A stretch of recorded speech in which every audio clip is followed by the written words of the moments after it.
आज आपण समोसे करायचे आहेत बरं का। पहिल्यांदा मी एकदा दाखवलेले आहेत घरात कणिक मळून वगैरे सगळं कसा करायचा समोसा, पण आज पट्टीचा समोसा करायचा आहे। मी पट्ट्या विकत आणलेल्या आहेत आणि त्याचा समोसा करून दाखवणार आहे। आज आता भाजी पहिली करून घेऊया।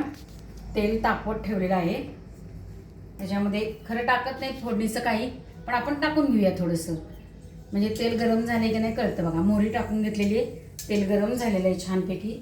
आता त्याच्यामध्ये थोडीशी मी हळद टाकणार आहे, पण आपल्याला बेरंग असं आवडत नाही साधारण। आता हे बटाटे कुस्करलेले उकडलेले ते मी याच्यात टाकून घेते।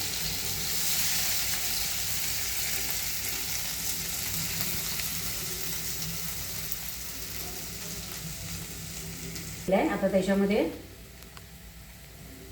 तांबडं तिखट चवीप्रमाणे घालून घ्यायचं आहे। आज गोडा मसाला नाही घालणार आहे, आज धने जिऱ्याची पावडर घालणार आहे। मी जिऱ्याची पावडर घातलेली आहे, धन्याची पावडर घेणार आहे। हे मी करूनच ठेवलेले आहेत बरं का सगळे, कारण आपल्याला असे वेळेला लागतात नाही। परत थोडी आमचूर पावडर घालणार आहे त्याच्यात, त्याची चव छान लागते बरं का, घालत जावा आमचूर पावडर ही। कोथिंबीर घालायची आहे आणि सब्जी मसाला जो असतो मॅगीचा तो मी याच्यात घालून घेणार आहे। आता हे सगळं मी आणि मीठ घालते, थोडंसं घालणार मी। त्यामध्ये मीठ असतं थोडं। आता हे मी सगळं मिक्स करून घेते। आपलं हे सारण समोशातलं सारण तयार झालेलं आहे। आता थोडंसं गार करत ठेवले। आपल्या ह्या पट्ट्या आहेत तयार आणि हे मैद्याचं पातळ हे असं करून ठेवलेलं आहे। आता दाखवते। समोसा पहिल्यांदा हा असा करून घ्यायचा आहे, थोडासा वरी पट्टी जागा ठेवायची आणि हे पूर्ण दुमडून घ्यायचं आहे। नंतर पुन्हा हा असा पूर्ण टोक इथे हे घ्यायचं आहे आणि इथं हे असं परत दुमडून घ्यायचं आहे। पुन्हा हे असं टोक दुमडून इथे हे पट्टीने प्रेस का करायचं आहे, कारण हे तयार पट्ट्या आहेत आपल्या, कणकीचं केलेलं नाही आपण, हे मैद्याचं ऑलरेडी असतं।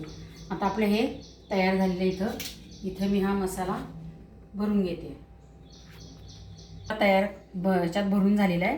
आता ही जी स्लेअरी केलेली आपण मैद्याची ते आपण ह्याला थोडीशी लावून घ्यायची,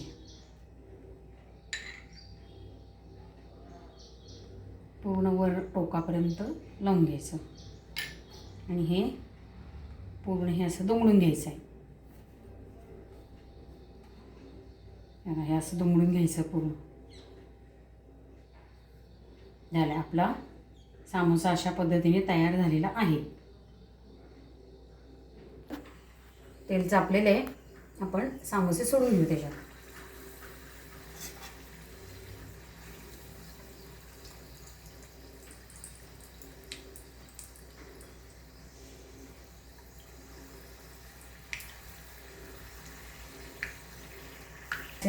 समोसे तयार झालेले आहेत। छानपैकी समोसा खाऊन घ्यायचा आहे आणि सकाळचा नाश्ता करायचा आहे। घरचंच खायचं आणि हेल्दी राहायचं।